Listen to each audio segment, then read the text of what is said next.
Hello hello sir, నమస్తే. నమస్తే Raghu. Sir busy ఉన్నారా సార్? ఒక చిన్న ఫోన్ ఇన్ కావాలి, 1 minute. నేను కార్లో ప్రయాణం చేస్తున్నాను. ఒక చిన్న phone in sir, phone in. చెప్పండి. యా ఇప్పుడు కవిత అరెస్ట్ చేసినారు సార్, జస్ట్ కొద్దిసేపటి క్రితమే. అవును. సో మీరు ఎట్లా రియాక్ట్ అవుతున్నారు? నాకు ఇప్పుడే తెలిసినది. ఓకే. ఇది నాకు అనిపించింది, దీంట్లో తన పాత్ర ఉండదని అనిపించింది. ఇప్పుడే కాదు, ముందుకు కూడా. కానీ చట్టం ప్రకారంగా పోవాలి. ఇది అయింది ఎప్పుడు? ఢిల్లీలో హోటల్ అయింది. ఇప్పుడు ఆమె పాత్ర ఉందంటున్నారా లేదంటున్నారా సార్? ఉంది అని అనుకుంటున్నాను. ఎందుకంటే వీడియో రికార్డింగ్స్ ఉండే తర్వాత పర్వేజ్ సాహిబ్ సింగ్ వర్మ ఏదైతే అది బయటికి తెచ్చిందో మా మిత్రుడు, ఇన్ఫాక్ట్ కవిత కూడా దగ్గరనే. అయితే అప్పుడు ఢిల్లీలో ఇంకేదో స్టే పోయి ఈమె పట్టుబడ్డది. అంటే వీడియో రికార్డింగ్ హోటల్స్ ఇవన్నీ ఉన్నాయి.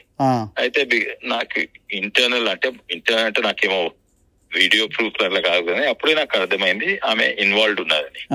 ఎంతవరకు ఇన్వాల్వ్డ్ ఉంది అది తెలియదు.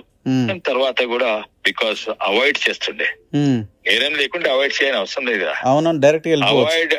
అవాయిడ్ చేస్తే ఇంకా నమ్మకమే, అనుమానమే ఎక్కువైంది. తప్పనిసరిగా ఆ వీడియోస్ పాత్ర పెద్దది ఉందని అర్థమైంది.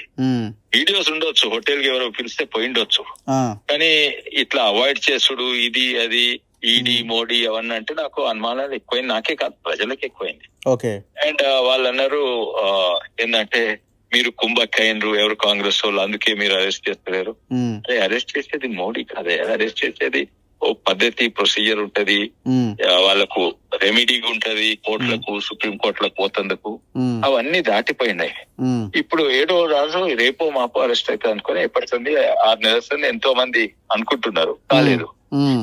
కాకపోతే అది కోర్టు ఈడీలు సిబిఐలు లేకుంటే ఆ ప్రొసీజర్ పద్ధతి ప్రకారంగా కాకపోతే మా మీద ఆరోపణ ఏంటంటే మేము టీఆర్ఎస్ తోటి కుంభకైనని, కాంగ్రెస్ వాళ్ళు ముఖ్యంగా. కనీసం ఇప్పుడు ప్రజలకు అర్థమైపోయింది మేము కాదు కుంభకైంది, అది టీఆర్ఎస్, అదే టీఆర్ఎస్ ఇంకా కాంగ్రెస్ కుంభకైంది. ఎందుకంటే వాళ్ళు అన్నది ఇమీడియట్లీ చర్యలు తీసుకుంటాం.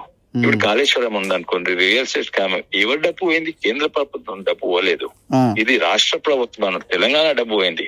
అయితే కొత్త తెలంగాణ ప్రభుత్వం తీసుకోవాలి కదా చర్యలు, కనీసము యాంటీ కరప్షన్ అనే చేయాలి, సిట్ అనే చేయాలి, అది అంతా ఇడిచిపెట్టి అండ్ లేకుంటే సిబిఐకి రావాలి.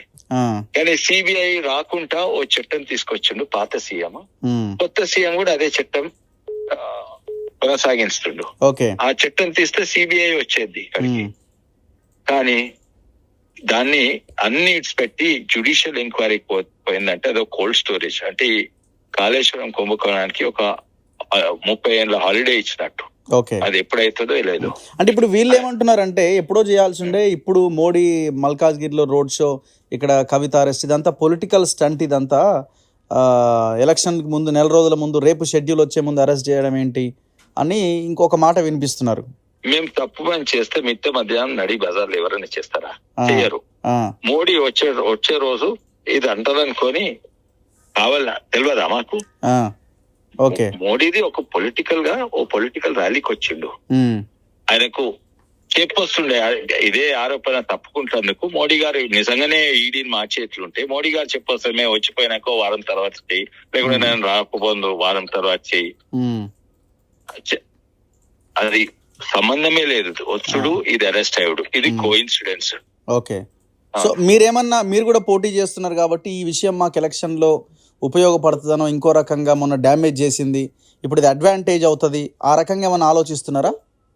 ఒకటైతే వాస్తవం అండి, ఇది ముందు జరిగితే కొంచెం ఉపయోగం. ఇప్పుడు ఆ పార్టీ ఎట్లయినా పోయింది, చాలా వీక్ అయింది. ఇప్పుడు మా పోరాటం టీఆర్ఎస్ తోటి కాదు, మా పోరాటం కాంగ్రెస్ తోటి.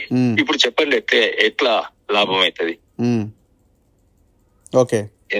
ముఖ్యంగా ఏంటంటే ఒకటే చెప్పొచ్చు, మా మీద అట్లీస్ట్ ఆరోపణ పెట్టిండ్రు. ఇప్పుడన్నా ప్రజలకు అర్థమైంది మాకు టీఆర్ఎస్ కు పొత్తు లేదు. ఇదే ముందు తెలుసుంటే మేమే గెలుస్తుంటే, మేమే గవర్నమెంట్ ఫామ్ చేస్తుంటే. కానీ ప్రజలకు వాళ్ళ కాంగ్రెస్ సోషల్ మీడియా బలంగా ఉన్నది అండ్ వాళ్ళు దాని మీద చాలా ఇన్వెస్ట్ చేస్తారు, తప్పు ప్రచారం మీద. వాళ్ళు పాజిటివ్స్ మీద చేయరు, ఓన్లీ వాళ్ళు అపోజిషన్ మీద బురద చల్లుడు ఒక స్ట్రాటజీ, రెండో స్ట్రాటజీ ఏమో అసాధ్యమైన పథకాలు పెట్టి మేము ఇగిస్తామో అగిస్తామో. ఈ రెండు మీరు ఎక్కడైనా మేము మంచి పని చేస్తుండ్రు, రాహుల్ గాంధీ మంచి నేత, అని రాహుల్ గాంధీ కొరకు ఓటు అడుగుతుండ్రా? లేదు.